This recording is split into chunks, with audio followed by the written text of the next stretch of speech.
teman pemilih, mau update seputar demokrasi? Simak yuk podcast ini, podcast Suara Sikalong, podcastnya KPU Kota Pekalongan. Pada episode kali ini bersama saya Nadia Solihah akan membersamai teman-teman pemilih di rumah untuk membahas topik yang penting sekaligus menarik, yaitu persoalan hukum pemilu. Baik, tentu kita semua tahu dan teman-teman pemilih di rumah pun juga tahu bahwasanya pemilu merupakan pesta demokrasi terbesar di Indonesia. Bisa dikatakan ini adalah hajatannya negara kita, karena hajatan ini sangat penting untuk menentukan arah bangsa kita ke 5 tahun ke depan. Seperti itu. Oleh karena itu, kita juga bertanya-tanya nih, apakah regulasi di pemilu ini sudah ideal atau belum, dan apa saja tantangan-tantangan yang harus kita hadapi, pelanggaran, dan juga bagaimana sistem itu sudah sesuai dengan kebutuhan masyarakat atau belum. Oke, untuk menjawab pertanyaan-pertanyaan di atas, tentu kita akan bersama dengan narasumber yang luar biasa, kompeten dan juga ahli dalam bidangnya, yaitu Bapak Ayon Dinianto SHMH, yang mana beliau adalah seorang akademisi, dosen hukum tata negara di UIN Kiai Haji Abdurrahman Wahid Pekalongan. Selamat siang Bapak. Selamat siang Mbak. Assalamualaikum. Waalaikumsalam warahmatullahi wabarakatuh. Selamat datang Bapak di podcast Suara Sikalong ini. Benar ya Bapak adalah dosen hukum tata negara UIN Kiai Haji Abdurrahman Wahid Pekalongan. Iya, benar. Oke, langsung saja ya Bapak. Iya, silakan. Oke. Ini saya panggilnya Mbak atau Bu? Mbak saja. Iya, betul. Baik, Bapak melihat dinamika pemilu saat ini gitu, apakah regulasi untuk pemilu ini telah ideal atau belum ya Bapak? Ya, sebenarnya kalau kita bicara regulasi itu agak kontekstual ya untuk melihat suatu regulasi itu ideal atau tidak ya, karena ada namanya perkembangan zaman ya. Jadi mungkin hari ini ketika membentuk regulasi itu sudah merasa ideal ya. Tapi ketika diterapkan dan kemudian dalam perjalanannya ya, kemudian muncul dinamika perkembangan, bahkan perkembangan zaman dan lain sebagainya, itu akan mengikis ideal dari regulasi itu tersebut, sehingga regulasi itu nanti bisa tidak ideal atau kurang ideal atau dalam tanda kutip tidak mengikuti perkembangan zaman. Jadi soal regulasi ini kita harus melihat ya. Jadi dalam konteks pemilu ya, mungkin ketika regulasi pemilu ini kan yang pertama Undang-Undang Dasar ya, pasal 22E ya, kemudian yang kedua Undang-Undang Nomor 7 tahun 2017 ya, tentang pemilihan umum. Mungkin dulu saat membentuk regulasi ke Undang-Undang Dasar dalam artian amandemen Undang-Undang Dasar merumuskan pasal 22E, mungkin saat itu sudah ideal ya, tapi setelah perjalanan waktu hampir 25 tahunan atau 20 tahun lebih ya, itu kan tentu ada dinamika, ada perkembangan zaman ya, dan ini kan perlu dikaji apakah masih ideal atau tidak ya, termasuk juga Undang-Undang Pemilu ya. Undang-Undang Pemilu itu juga dulu tahun 2017 ketika membentuk, mungkin oleh pembentuk undang-undang itu dikatakan ini yang paling ideal ya, tapi ternyata dalam perjalanannya setelah ada dinamika ya, setelah ada pro kontra di dalam pelaksanaan, ada kendala, problem dan lain sebagainya. Kemudian hari ini juga perlu dievaluasi apakah masih ideal atau tidak, atau jangan-jangan justru regulasi yang dulu ideal saat dibentuk itu dalam perjalanan sekarang itu sudah tidak ideal lagi atau sudah tidak sesuai dengan kebutuhan masyarakat. Gitu. Oke, berarti tadi dimention ya, disebutkan bahwasanya memang perlu ada evaluasi atau perubahan. Nah, itu evaluasi atau perubahan apa nih Pak yang seharusnya dilakukan? Dan tadi juga disebutkan harus sesuai dengan masyarakat saat ini. Nah, kira-kira regulasi seperti apa sih yang lebih sesuai dengan kebutuhan masyarakat? Iya, jadi berbicara terkait dengan evaluasi regulasi, maka yang perlu diamati terlebih dahulu adalah substansi pengaturannya ya. Jadi apakah pengaturan dalam regulasi pemilu ini ya, itu masih sesuai dengan kebutuhan masyarakat atau tidak ya. Maka cara melihatnya adalah dengan melihat fenomena di lapangan ya, fenomena di lapangan misalnya ya, Misalnya threshold ya. Undang-Undang Nomor 7 Tahun 2017 itu mengatur terkait dengan ambang batas pencalonan presiden ya kan. Tapi kan kemudian dalam perjalanannya banyak pro dan kontra dan lain sebagainya. Kemudian ada putusan Mahkamah Konstitusi yang membatalkan presidensial threshold. Ya. Berarti kan menandakan pengaturan threshold itu sudah tidak ideal lagi. Termasuk misalnya sistem pemilu misalnya ya. Sistem pemilu itu kan pemilihan langsung secara serentak ya kan, tapi kemudian kemarin ada putusan Mahkamah Konstitusi yang dipisah antara pemilu nasional dan pemilu lokal, sehingga kan berarti regulasi ini kan sudah tidak sesuai dengan kondisi di lapangan, kira-kira seperti itu ya. Karena itu maka dalam melakukan evaluasi, saya pikir kita harus responsif terhadap kebutuhan masyarakat. Jadi masyarakat ini menginginkannya apa begitu ya, kemudian apakah aturan itu masih cocok atau tidak diterapkan di masyarakat. Jangan sampai kemudian kita melakukan evaluasi tapi tidak berdasarkan pada kebutuhan masyarakat ya, sehingga nanti hasilnya ya tidak akan diterima oleh masyarakat, sulit juga diterapkan. Walaupun mungkin bagi pembentuk undang-undang atau pembentuk regulasi, oh ini regulasi yang ideal, tapi ketika diterapkan di lapangan tidak mendapat penerimaan dari masyarakat ya, akceptannya kurang, ya nanti juga akan sulit untuk ditegakkan. Betul. Oke, berarti memang perlu dikaji ya Pak ya, sesuai dengan kebutuhan masyarakat itu sendiri, seperti itu. Oke, sekarang kita berlanjut nih. Tadi kan telah disebutkan di awal di perkenalan bahwasanya memang Bapak ini seorang akademisi. Nah, kalau dari kacamata akademisi sendiri nih Pak, bagaimana pendapat Bapak terkait penyelenggaraan pemilu ataupun pilkada di 2024 kemarin? Apa saja nih catatan-catatan penting yang nantinya bisa dijadikan bahan pembelajaran untuk badan penyelenggara pemilihan umum ini? Iya, jadi secara umum ya, pemilu 2024 dapat dikatakan berjalan dengan lancar ya, karena terlaksana kan, dan sudah ada peralihan kekuasaan, kemudian ada pengambilan kekuasaan secara konstitusional ya, secara damai ya. Berarti kan pemilu ini berjalan ya, walaupun kita tidak bisa memungkiri bahwa ada kekurangan ya kan, misalnya soal money politik misalnya ya kan, ini kan sesuatu yang sulit untuk dibantah bahwa itu tidak ada ya, seperti itu ya. Nah kemudian juga ada problem-problem yang lainnya ya, seperti bagaimana ini setelah pemilu itu biasanya ada pembelahan dan lain sebagainya. Ini kan menjadi problem ya. Jadi secara umum mungkin dapat dikatakan pemilunya berjalan dengan lancar dan sukses ya, tapi tentu ada yang harus dievaluasi. Yang harus dievaluasi ini menurut saya yang tidak mendapatkan penerimaan di masyarakat. Jadi misalnya soal threshold yang menghambat ambang batas pencalonan presiden, tapi ternyata sekarang sudah dibatalkan ya. Kemudian nanti mungkin bisa juga money politik, bagaimana agar pemilu itu tidak terlalu anggarannya besar bagi peserta ya, sehingga peserta itu tidak terlalu berat untuk menanggung pembiayaan politik ya. Mungkin bisa juga sehingga untuk meminimalisir transaksi dan lain sebagainya, itu juga perlu ada pengaturan ya. Kemudian bagaimana meningkatkan partisipasi pemilih ya, itu juga hal yang harus dilakukan ya. Jadi secara umum saya katakan mungkin pemilu 2024 dan juga pilkada ya 2024 ya, dalam konteks Indonesia ini dapat dikatakan berjalan lancar begitu ya, walaupun tadi ada hal-hal yang memang harus diperbaiki dan harus dievaluasi begitu ya, kira-kira seperti itu. Baik, tadi ada yang menarik nih terkait money politik. Nah, selanjutnya kita akan bahas terkait problem dan pelanggaran. Tentu ya Pak, kalau kita membicarakan terkait pemilu ataupun pilkada, kita tidak bisa jauh dan lepas dari yang namanya problem dan pelanggaran. Ini sedikit sensitif, namun juga hal yang nyata adanya, betul. Kita tidak bisa menyembunyikan hal itu gitu. Nah, menurut Bapak sendiri nih, dari yang masyarakat sering mendengar terkait money politik, netralitas ASN, atau bahkan permasalahan di teknis penyelenggaraan itu sendiri. Nah, menurut Bapak, apa aja nih yang paling menonjol terkait problem dan pelanggaran di pemilihan 2024 kemarin, entah pemilu ataupun pilkada, seperti itu Pak? Iya. Tadi kan di-mention setidaknya ada dua ya, ada money politik dan juga ada netralitas ASN ya. Kita bahas satu-satu ya. Boleh. Pertama money politik ya. Money politik ini memang membudaya ya, maksudnya bukan membudaya tapi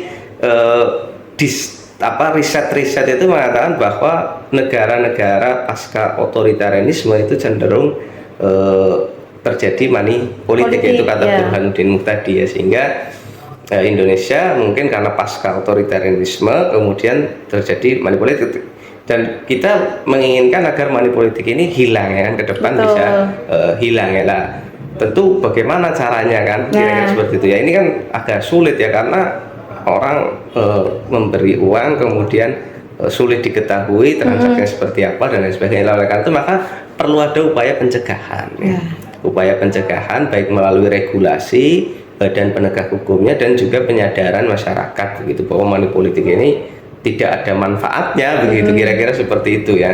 Nah, yang pertama itu terkait dengan regulasi. Jadi regulasi juga perlu mengatur bagaimana mencegah money politik. Misalnya peserta itu tidak perlu keluar uang untuk menjadi calon kepala daerah misalnya, tapi akan dibiayai, tapi kemudian nanti diaudit ya, atau misalnya setiap transaksi keuangan yang dilakukan oleh peserta pemilu itu diawasi misalnya oleh negara atau diaudit misalnya, itu juga bisa mencegah terjadinya money politik ya. Atau kemudian juga bisa juga kemudian ada penindakan yang lebih tegas lagi. Jadi memang kalau terjadi money politik kemudian ada badan penegak hukumnya yang kemudian dia dibuat aturan yang lebih tegas sehingga orang mungkin ada rasa takut untuk melakukan politik, itu juga bisa. Dan juga penyadaran terhadap masyarakat ya, karena kalau kata Lauren Friedman itu kan sistem hukum itu ada 3 ya kan, ada substansi hukum ya kan, struktur hukum, dan budaya hukum ya. Substansinya mungkin bagus ya, aturannya mungkin bagus ya,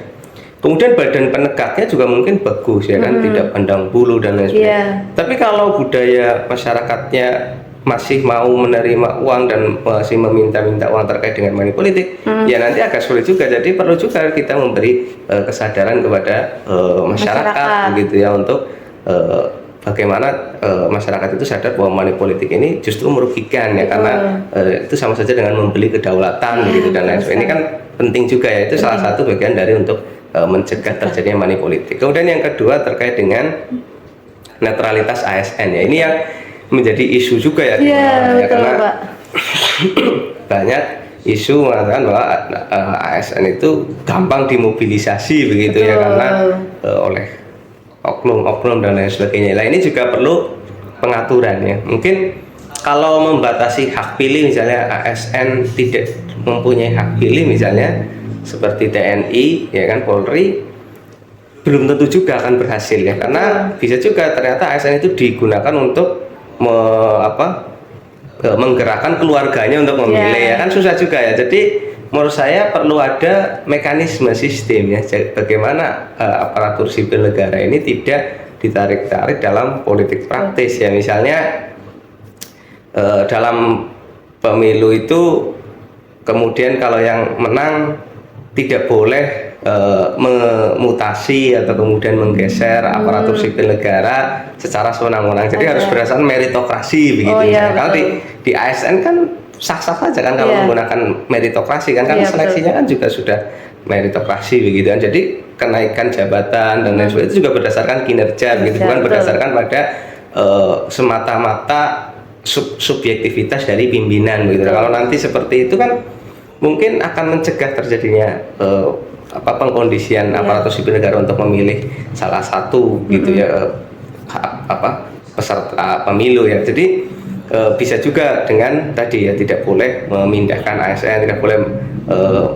mengangkat ASN secara subjektif ya, dan mutlak begitu. Jadi harus berdasarkan sistem meritokrasi ya, sehingga ASN itu nanti akan tenang-tenang saja kalau ada pemilu, kalau ada pilkada, karena nasibnya akan ditentukan oleh meritokrasi kinerja ya, bukan oleh pimpinan tertinggi ya, bukan oleh kemudian subjektivitas dari pemimpin gitu. Saya pikir itu salah satu ya cara untuk mencegah begitu ya. Oke, mungkin lanjut ya, kita langsung ke pemilunya nih. Nah, untuk penyelenggaraan pemilu sendiri Pak, sebenarnya itu untuk di Indonesia sendiri sudah ideal atau belum Pak? Atau masih banyak lubang-lubang yang sebenarnya harus diperbaiki? Mungkin dari sisi integritas, kode etik, atau bahkan kapasitas dari si penyelenggaranya sendiri Pak? Iya.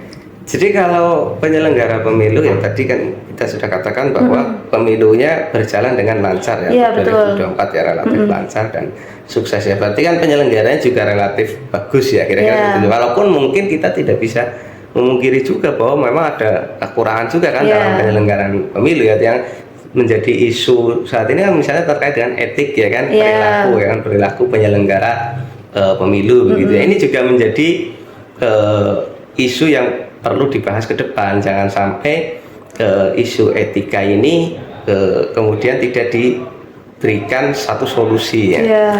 Jadi selama ini kan mungkin isunya lebih baik pelanggaran hukum ya. Sekarang kan sudah mulai bergeser, tidak hanya pelanggaran hukum saja tapi juga pelanggaran etika ya. Artinya walaupun mungkin penyelenggara pemilu tidak melanggar hukum, tapi kalau dia melanggar etik, dan saya pikir di penyelenggara pemilu kan sudah ada ya, ada Dewan Kehormatan Penyelenggara Pemilu DKPP yang menangani kode etik ya. Tapi kan perlu juga ya diberikan penguatan ya, bahwa etik ini juga perlu diberikan penguatan dalam substansinya ya, dan juga penegakannya ya. Jadi nanti penyelenggara pemilu itu juga selain dia harus taat hukum, dia juga harus taat etika ya. Dan etika itu etika yang ini yang masih menjadi perdebatan ya. Apakah etika yang diatur oleh hukum ya, seperti misalnya oleh peraturan DKPP atau peraturan KPU ya kan, atau etika yang ada di masyarakat. Nah ini kan beda-beda ya. Bisa juga orang itu misalnya penyelenggara pemilu itu mengatakan saya kan tidak melanggar etika yang diatur hukum ya, yang diatur PKPU ya. Tapi mungkin bagi sebagian masyarakat yang ada di situ, oh ini melanggar ini, melanggar kepantasan dan lain sebagainya. Misalnya flexing misalnya ya, mungkin tidak diatur misalnya dalam peraturan misalnya ini ya. Tapi kemudian dalam masyarakat itu kegiatan pamer itu dianggap tidak beretika, tidak mencerminkan etika masyarakat sekitar. Nah itu bagaimana? Nah ini juga perlu juga ini ya, sehingga nanti penyelenggara pemilu akan lebih mudah diterima oleh masyarakat. Tapi kalau standarnya hanya hukum semata-mata yang ada di dalam peraturan, nanti akan sulit diterima oleh masyarakat ya. Dengan dalih saya tidak melanggar etik ya kan, misalnya naik mobil mewah kan tidak ada aturan, naik mobil mewah secara etika juga tidak ada aturan yang diatur misalnya dalam peraturan begitu ya. Tapi bagi masyarakat di situ naik mobil mewah itu tidak pantas karena tidak menghormati misalnya masyarakat yang mobilnya sedang-sedang saja. Ini kan soal kepantasan. Nah ini bagaimana ini cara menyelesaikan? Saya pikir itu perlu juga nanti ke depan itu didiskusikan dan diberikan solusi. Apa perlu hal-hal yang lokal wisdom ya, artinya kebijaksanaan di tingkat lokal ya, unsur etika yang ada di tingkat lokal ini menjadi bagian dari yang harus ditaati oleh penyelenggara pemilu. Betul. Oke, baik. Mungkin terakhir ya Pak, kita turunkan ke konteks lokal. Nah, tadi kan kita ngomongin secara umum penyelenggaraan pemilu. Nah, sekarang bagaimana nih pendapat Bapak terkait penyelenggaraan pemilu sendiri di Kota Pekalongan, Pak? Apa saja mungkin keberhasilan dari pemilihan KPU Kota Pekalongan yang bisa diapresiasi, dan apa juga hal-hal yang sebenarnya masih harus diperbaiki dan ditingkatkan, Pak? Iya, pertama mungkin kita harus mengapresiasi penyelenggara pemilu di Kabupaten Pekalongan ya, KPU Kota Pekalongan, bukan Kabupaten, Kota Pekalongan ya. Betul. Misalnya KPU Kota Pekalongan ya, kita mengapresiasi karena KPU Kota Pekalongan telah berhasil menyelenggarakan baik pemilu 2024 maupun Pilkada 2024 ya. Terbukti misalnya tidak ada perselisihan hasil yang dibawa ke Mahkamah Konstitusi dan kemudian kalah, kan tidak ada ya. Berarti kan menandakan bahwa penyelenggaraan pemilu berjalan bagus begitu kan. Itu secara umum bisa dilihat dari situ. Walaupun mungkin banyak perdebatan artinya ada kekurangan tentu. Ya mungkin ada berbagai kekurangan ya, misalnya partisipasi masyarakat. Apakah partisipasi masyarakatnya tinggi atau tidak ya kan. Kemudian apalagi tadi ya isu-isu tadi money politik, netralitas ASN dan sebagainya, mungkin tidak secara langsung terjadi kasusnya, tapi isunya ada ya. Ini kan yang harus dijelaskan kepada masyarakat begitu ya, karena bisa juga misalnya oh ini tidak ada money politik dan lain sebagainya, tapi masyarakat merasakan begitu ada ya. nih. Jadi itu tugas penyelenggara ya, tidak hanya KPU saja ya, tapi juga ada Bawaslu dan penyelenggara yang lainnya. Nah itu juga menjadi hal yang penting ya, terutama soal partisipasi ya, bagaimana ke depan agar bisa partisipasinya naik lagi, misalnya seperti itu ya, itu yang harus menjadi evaluasi ya. Tapi secara umum ya penyelenggaraannya, karena tadi indikatornya misalnya tidak ada PSU ya Pak, tidak ada PSU, tidak ada permohonan ke Mahkamah Konstitusi, ya berarti secara umum kita katakan bagus begitu ya. Itu dari indikator itu ya. Luar biasa sekali ya obrolan kita kali ini. Banyak sekali insight dan pemahaman baru terkait regulasi dan juga penyelenggaraan pemilu. Baik, dari diskusi ini kita juga menjadi tahu bahwasanya pemilu ini bukan hanya sekedar ajang atau pesta demokrasi, melainkan juga suatu jalan atau proses yang harus kita tempuh dengan aturan yang jelas, adil dan juga berpihak kepada masyarakat luas tentunya. Nah, mungkin ada sedikit closing statement ya dari Bapak Ayon. Silahkan Bapak Ayon. Ya, baik, terima kasih Mbak.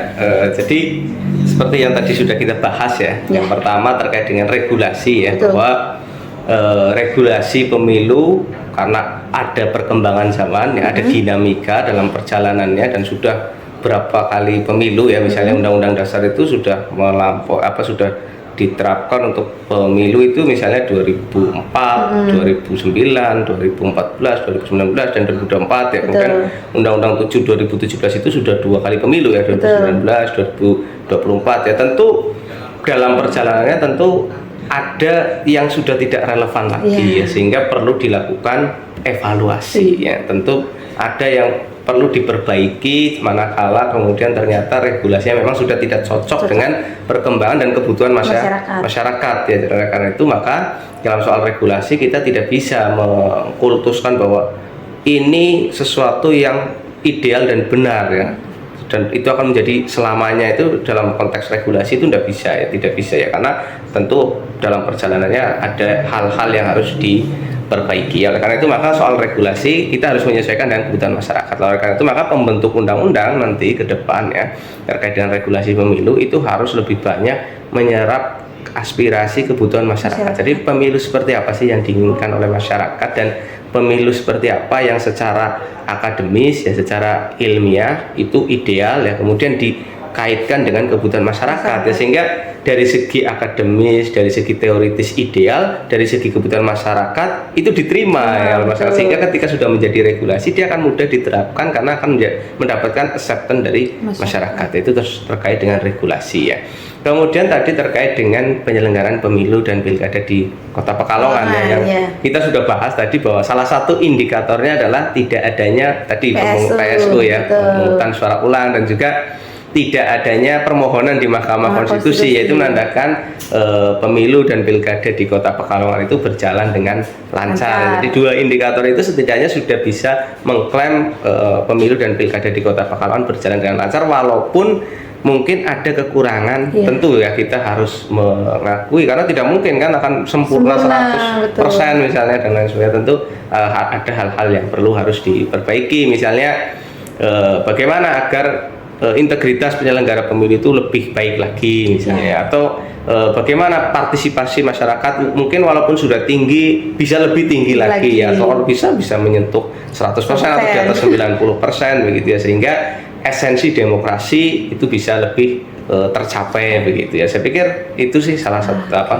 closing statement dari saya gitu Mbak. Baik, terima kasih nggih Bapak Ayon Dinianto telah hadir di tengah-tengah podcast Suara Sikalong, memberikan pandangan yang kritis serta solutif.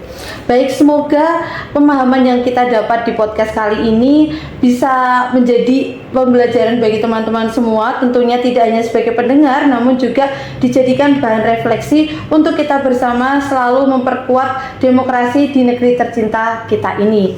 Baik, sampai di sini dulu podcast Suara Sikalong kali ini. Jangan lupa untuk terus update terkait demokrasi di media sosial kami, yaitu KPU Kota Pekalongan, dan jangan lupa untuk terus ikuti podcast kami di episode-episode selanjutnya. Saya Nadia Solihah sebagai host dan Bapak Ayon Dinianto sebagai narasumber pamit undur diri. Terima kasih. Assalamualaikum warahmatullahi wabarakatuh.